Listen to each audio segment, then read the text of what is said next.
Thank you, Sean. Hi, everybody. It's great to be here. Thanks a million for inviting us, and also to Jane for some of those amazing videos. I think she said Think House were hiring, maybe RTE's hiring as well, so after we've seen some of that content. Essentially, so I'm Lucy, I'm the marketing director for RTE Digital, and I'm going to talk to you today essentially about RTE's journey from very much being a traditional broadcaster to optimizing our content across multiple platforms and some of the trends that we're seeing and some of the initiatives that we have been working on. So essentially, who is RTE Digital? Well, I suppose when anyone asks me what I do and I say I work in RTE, I essentially say I work in the bit that isn't television and that isn't radio. So digital essentially was set up as a division in 2012, specifically to lead RTE's digital strategy. And we're tasked and mandated with optimizing and providing content to the broad public on an array of digital platforms and devices. We have sort of 5 key objectives that we work to. Ultimately, we want to meet audience needs on digital platforms. We have a remit to drive innovation, and I think obviously events like this today and some of the work that Theo has been doing, and obviously Deirdre's work as well, is immensely interesting to us. So we're always trying to foster new ideas, and would love to hear from any of you guys on any of the projects that you might be doing. We're mandated to support leadership in Ireland's digital economy. So we also work with the NDRC, the Digital Hub, and Enterprise Ireland, IDA, a variety of different organisations in promoting Ireland as a digital economy and as a digital business. RTE is dual funded, so we are here to support RTE's commercial goals, and we're very much charged as well with creating a digital organisational culture around the organisation. So we would set ourselves up as the centre of digital knowledge within RTE. So I think, the first thing I suppose that we're looking at, and I probably don't need to say any of this to you guys, as you are very much the digital consumer, but we're always looking to see what are digital consumers doing, and that's really at the core of our business. So you've seen a lot of these stats before. Nearly 90% of us have access to a device that's mobile. Tablet usage is obviously on the rise now. 40% of homes have got a tablet in them. 85% of video watched in Ireland is on demand, and I think that supplements some of Jane's figures. A lot of that video is on YouTube as well. And 73% of us have, if you have a mobile phone, it's a smartphone, and that rises actually to 87% if you're under 35. So with all of these devices, we're still actually watching a lot of television as well. But the difference is that we're not just watching it in the corner of the TV in the corner of the room. We're watching it on laptop, on mobile, on tablet, on desktop, and we're also streaming content through our games consoles. So the array of devices has allowed us a lot more access and a lot more choice in how we view our content, and that's what our division in RTE is tasked with, ensuring that our content is on all of these platforms. The average household has 4 portable devices in the home, and that would rise again to 6 devices if you're aged between 15 and 34. So wherever you are in your home, and I'm sure many of you are familiar with this, you're never far from your mobile, from your laptop, or from your tablet. So there's a lot of choice in terms of how you can digest your content. An interesting stat that we often quote is that 53% of 16 to 30-year-olds would rather lose their sense of smell than give up the technology that keeps them connected, which is a scary thought if you're in a house share with a whole load of under 25s. Social media usage nowadays, again, don't need to tell you about this, but I think what's interesting here is that Facebook is still obviously up there in terms of high usage, and obviously the rise of WhatsApp and Snapchat and other instant messaging tools are obviously on the increase as well. So all of these things are important for us in terms of mobile commerce. 44% of us who actually own a smartphone are actually now purchasing online as well. So that's very significant for any brand that wants to get into the mobile retail space. And Ireland has traditionally been quite far behind, but I think we're getting better at this now. And also, in terms of mobile, we're consuming almost 30% of our content on our mobile phone. So we're very high above the curve in Europe, above the European trend. But mobile isn't mobile, as we all know, and 60% of mobile usage is actually in the home, 22% in your office or your university or your workspace, and only 18% is actually outside. So again, this is all pointing to the fact that there's an array of choice, an array of multiplicity of access points with all of these devices. But I think what's interesting here is that only 4% of Irish companies have mobile optimized sites, yet 61% of mobile users would move on to a competitor site if they landed on a site that wasn't mobile optimized. So that's a key thing for brands, and it's also been a key thing for RTE. So we're delighted to say that obviously over 73% of our traffic is coming from users on a mobile service. And so we have been forced very quickly, we recognize this trend. So if you land on any RTE site, it's invariably going to be mobile optimized. And if it isn't, it will be very, very soon. So our journey against this sort of, I think, very dynamic movements really go back to about 2003. And during that time, we've developed a number of key market-leading digital products. RTE Player is Ireland's #1 video-on-demand player. I don't know how many of you use the player or how many of you have used it. I can't see, I have to put, quite a lot. That's great. Excellent. RTE.ie is our content media site, and RTE News Now is our mobile app, which we've been developing that. It's gone through very many iterations over the last couple of years. So this chart essentially, it's very busy, and it actually outlines the products that we have been developing since 2003. We really launched our first mobile service in around 2003, 2004, and we started to put mobile videos onto the site.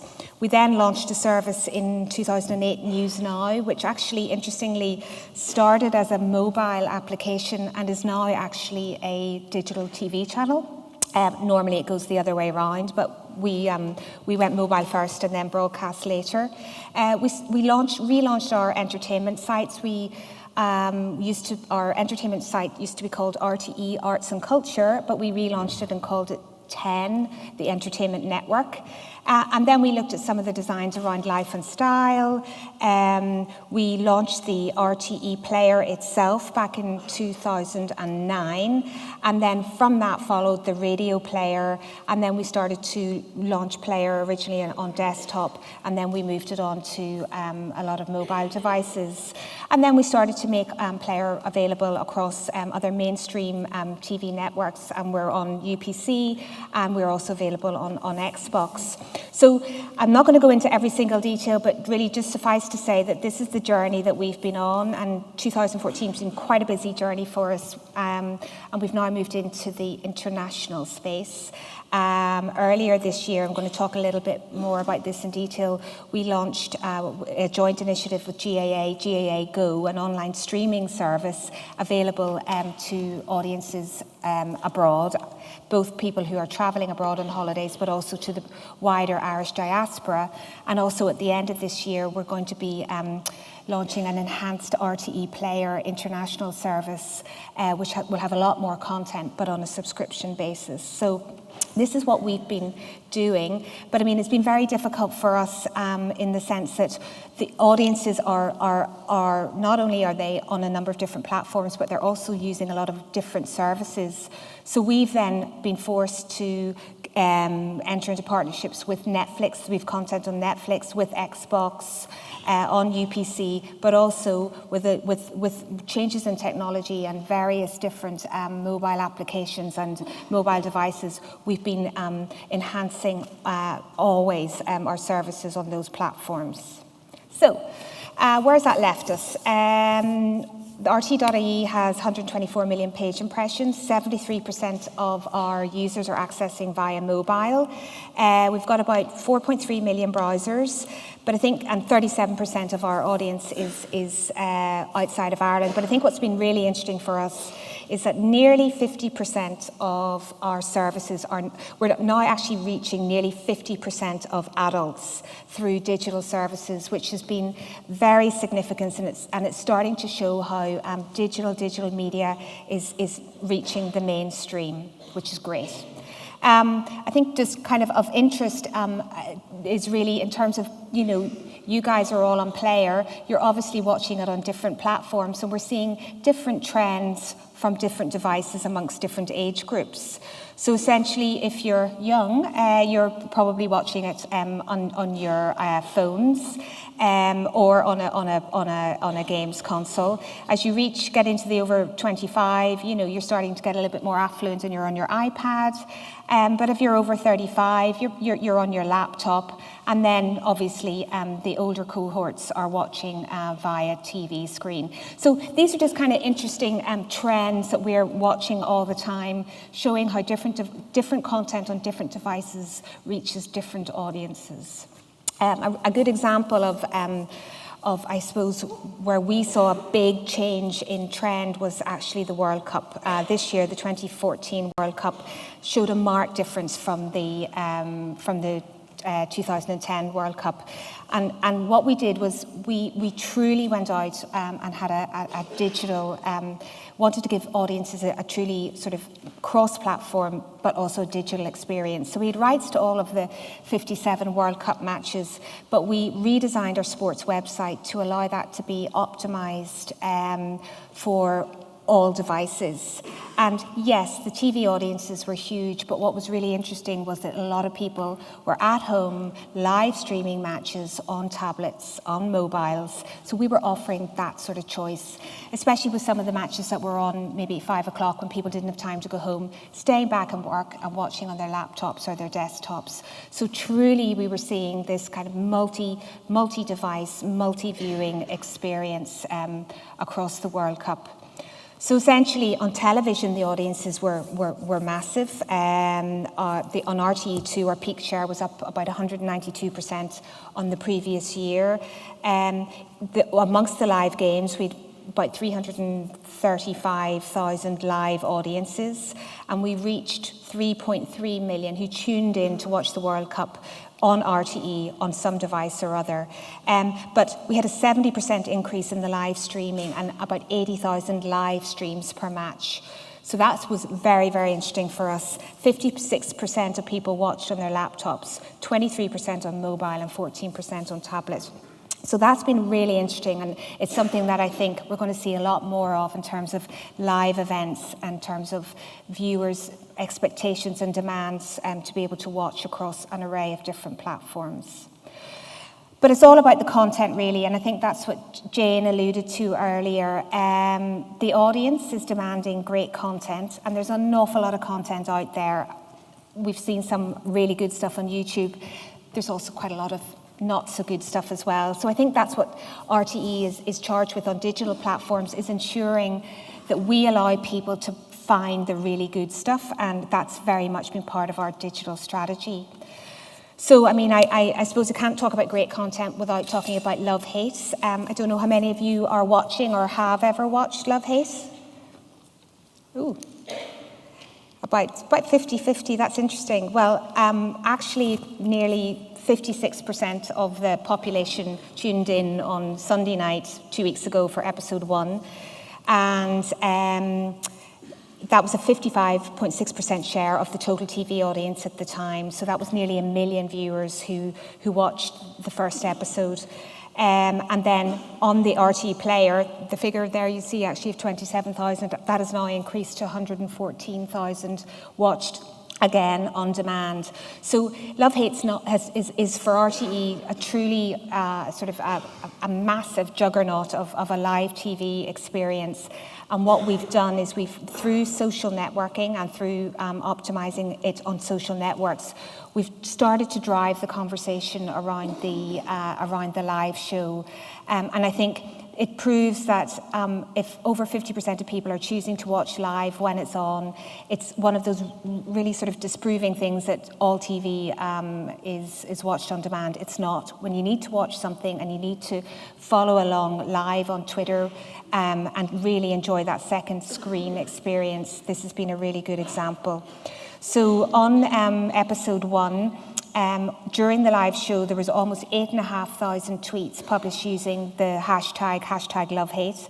5,500 individual accounts used hashtag #LoveHate, and there were almost 14.1 million potential impressions. So in terms of the word cloud, what people were looking at was Nage, Love Hate, it's back tonight, love, hate, etc. So what we did on Player was we tweeted out about 5 minutes before the show to the Player audience, make sure you go and watch live. So that's been part of this sort of joint strategy with RTE that our on-demand platform pushes to live and back again. So essentially, if you've got great content, good content marketing and a sound social strategy is allowing your audience to join in the conversation. And when I was watching Love Hate on Sunday night on episode 2, the tweets per minute, it was just like somebody's pulse going really, really fast. There was just sort of such a massive amount of content. So when the content is good, people are going to want to comment on it. So I think that's the first thing that we would think about. Great content leads to great conversation.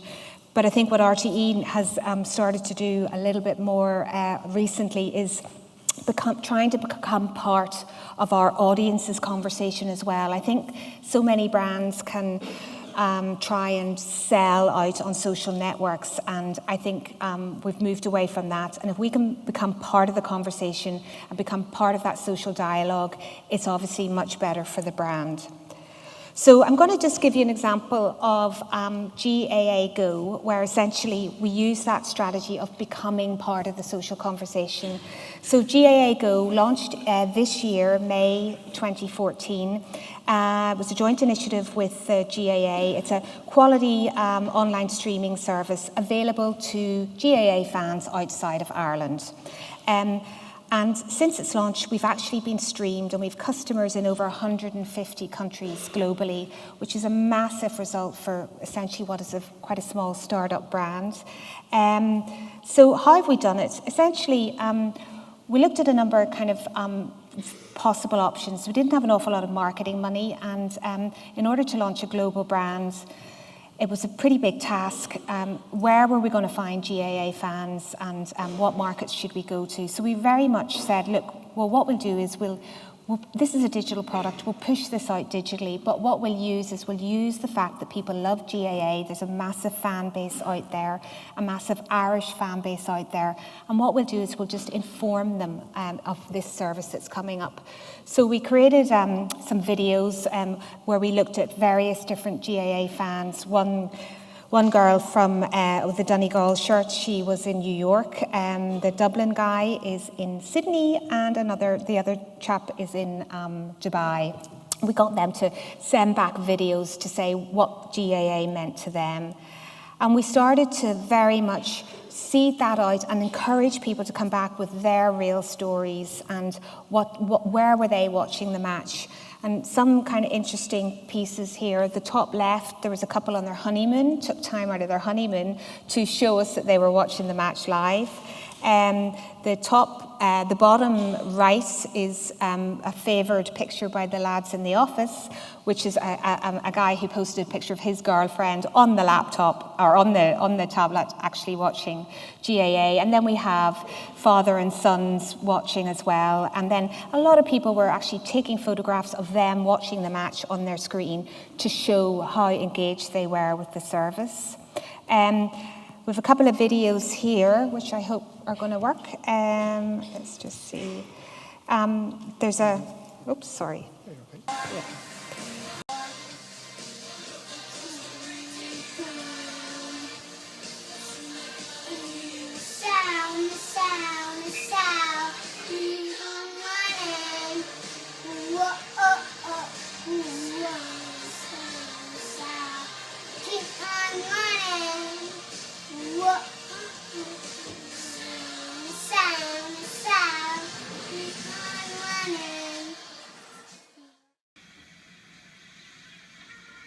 Nothing in our fall,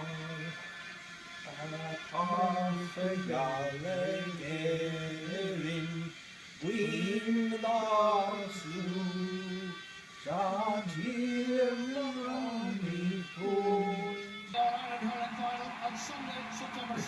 Okay. Ready? Up the SAORVIEW. Okay, over the bar now. Oh, over the bar, a point for tip. I'm very confident that we would run away with the match in the second half. We want the goal. We want the goal. Hooray! We got a goal! Michelle says I can't come here again unless I thank you. So thank you, thank you, thank you. That's fine. Sorry about that. That little guy was singing the theme tune. This other chap, his name is Michael Maloney, but he likes to call himself Mike Dazzle, and he was a regular contributor, Tipperary supporter. He was living in New South Wales. I think he's aged about 81, but he was very keen to show every week that he was watching and live streaming the match. So that was the type of interactivity that we have been getting on the service. And as the championships progressed, it started to become, more and more videos are being posted. So truly, we really used Twitter essentially as an engagement tool very much, but also as a customer service tool. So for example, whenever it came up to the final, we'd put posts out to say, go to GA Go, check your device is compatible, purchase the game, and then, recommendations on browsers, etc. So we have guys sitting on the customer service desk on Twitter answering all of these customer service technical questions. So that was it's a first for us in terms of using a social network with a very live, compelling live stream in real time, because the live experience was so important. So that's a kind of a template that we're going to be using for some of our other international services as we go forward. Theo mentioned influencers, and we were very fortunate to, quite early on in the championships, to be able to attract Dara O'Brien onto the service. He's obviously a big GAA fan, and he had, picked up on Twitter that there was something happening. So he started to watch, and he then started to talk about this magnificent game, and his influence spread from his 1.8 influencers. And then he obviously is friendly with Dermot O'Leary, who picked it up as well. So they started this banter on Twitter. I think that was interesting, where Dermot O'Leary said, at Dara O'Brien at GAA Go, what's this witchcraft? Oh my God, I can now watch my GAA games through a live streaming service. So he then started to tweet out amongst his followers. So the power of those two key influencers has actually been really important to us in terms of spreading the words about the service, particularly in the UK. So that's something that we're going to build on. Those moments are nice. They don't always happen, and they're quite hard to find, but when they do happen, it's important to jump on them. So we gave both of the guys a free season pass, and they've been delighted to talk about the service from now on. So that's fantastic. So essentially, I suppose the things that some of the pointers that we used was essentially using social media and social networks for the building of this brand was very much to inform and entertain, encourage that interactivity, humanize the brand. The people who we have working on social media on GAA Go are GAA fans, so they're the ones who are actually feeling the excitement on a Saturday night or on a Sunday when the match is about to happen. So they're really empathizing as well with that fan base. The emotional pieces, GAA is in its essence a very emotional game. So we started to post up a lot of videos and a lot of clips and promotions in the run up to games, and obviously then the influencer piece was very important for us. So now on to something completely different. RTE2. Again, RTE2 is our basically youth-focused channel. There's Damo from Damo and Ivor. I'm not sure how many of you watch Damo and Ivor or have watched it. I'd say quite a good few people, but for those of you who haven't, it's essentially the story of two twins separated at birth and were brought up on very different sides of the tracks, one north side of Dublin and the other one on the south side, and the comedy drama is essentially about them meeting one another after 20 years. So the story unfolds. They're very strong ambassadors for RTE2, and we use them as one of our key content hooks to relaunch RTE2 earlier this autumn, and we relaunched the brand essentially with a whole new look and feel. We changed the word two to the number two. But we also wanted to very much position ourselves as a firmly as a youth-focused brand. So just a quote from our channel controller: the ambition for RTE2 is to create a highly distinctive, relevant, youthful public service channel that we can all be proud of, and to position RTE2 as the channel for the under-35s and for those who think they're under 35, for those who think young. So we were delighted to work with Jane and the Think House team as well in terms of the launch strategy around predominantly social for RTE2, in recognition of the fact that much of our activity up to that point had been basically telling people when things were on, putting out posts saying watch Damo and Ivor tonight, it's on at 9:30, and it was no longer good enough to do that. So what Think House did with us was they came up with a very nice launch strategy, which essentially, used this strategy of ensuring that we were actually talking the language and making our brand relevant to this market that we want to attract. So we used Damo and Ivor as our sort of one of our hero brands. And our strapline for that programme was out with a bang, back with a bump. And, very boring looking chart here, but very important, as Jane would highlight to me, is the whole idea of the content calendar. But what we came up with were 4 key pillars about how we were going to use content to push out the message around RTE2. We took the pillars of lively banter, started to talk a little bit about the brand, a little bit about programmes, and then we ran out competitions. So we had a little bit of fun with this, and essentially we used emoji type competitions, but we also we used the sort of concept of Tinder and asked people to sort of share on Tinder and get involved in Tinder. Really had very little to do with what the actual programme content was, but actually it was a way of us showing that, it was a statement of our intent that this is a channel for you. We like this one. We're always very good at being self-effacing, and we put out a tweet to say, we love Marty's classic, tell us your favourite GAA quote of all time. We'll put the best one on a t-shirt and send it out to the winner. So Marty, obviously, this was coinciding with the hurling, I think it was the hurling second final replay, where he said there won't be a cow milked in Clare tonight, which was part of last year's hurling piece. So we put some of these sort of things out, which again weren't really related to content, but again it was just humorous, funny pieces to work out. So in terms of the result, Facebook, we got about 2,000 new likes, 9% growth on our fan base.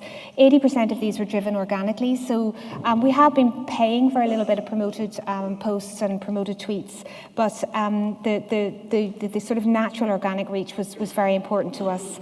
And we've had a total reach now of about 400,000. The emoji competition reached about 260,000, nearly 4,500 interactions, and quite a high entry rate. But I think the brand sentiment has been very important to us. So neutral, about 77%. That's something that we're going to build on, but positive 16, negative 6.3. Negative isn't bad, but we want to really try and build on that neutral following. So that's a learning for us in terms of how we start to do this. So we'll be working, I think, quite closely with, program teams, marketing teams, in order to start to really drive our sentiments through social networking. So really, I suppose just getting back, those two examples have shown, especially around the love-hate example, GAA, how good content marketing, sound social strategy allows your audience to join in the conversation. And if we at RTE can become an essential part of our digital users network, then that's one of the strategies that we want to follow and will do. So thanks a million, and sorry about the technical hitches. That's me, and thank you very much.